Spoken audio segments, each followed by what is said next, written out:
Hello नन्हे दोस्तों, welcome to Ishmish Toons. Learn, laugh and play. Today we will learn about bioaccumulation, organisms and their environment. How does the accumulation of toxins in the environment affect organisms that call it home? Organisms rely on others for various needs such as food, shelter, reproduction, and survival. We call this integrated web of relationships interdependence. But this delicate balance is under threat with different natural events and human activities introducing toxins into the environment. Most toxins are excreted and do not stay in the organisms. But at low levels, some toxins can be taken by organisms at the bottom of the food chain such as plants and algae.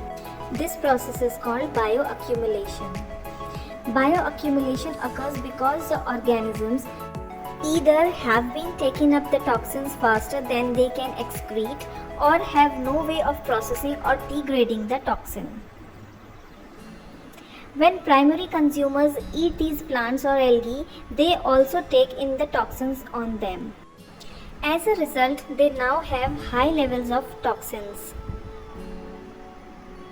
The apex predator, feeding on the animals below it, receives the highest concentration of toxins.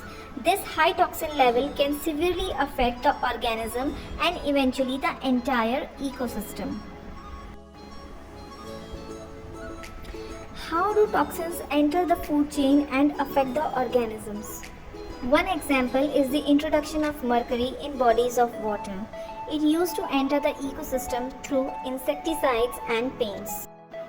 Small animals and plankton absorb mercury, which small fish then eat. However, because fish eat a lot of plankton, the mercury concentration in fish is now higher than in plankton. Larger fish feed on smaller fish. These larger fish are then consumed by even bigger ones like tuna fish. This means tuna now has high mercury concentration, also known as biomagnification. Humans who tend to eat them could get sick from mercury poisoning. Today, the use of mercury is heavily regulated if not entirely banned because of its toxicity and environmental impact. Other chemicals and microplastics, which are called tiny fragments of plastics, also pollute land, air and water and eventually enter the food chain. Now, what can you do to prevent these toxins from entering and harming the ecosystem?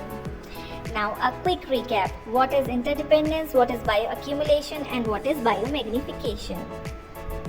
Thanks for watching Ishmish Toons. For more such videos, please subscribe to the channel.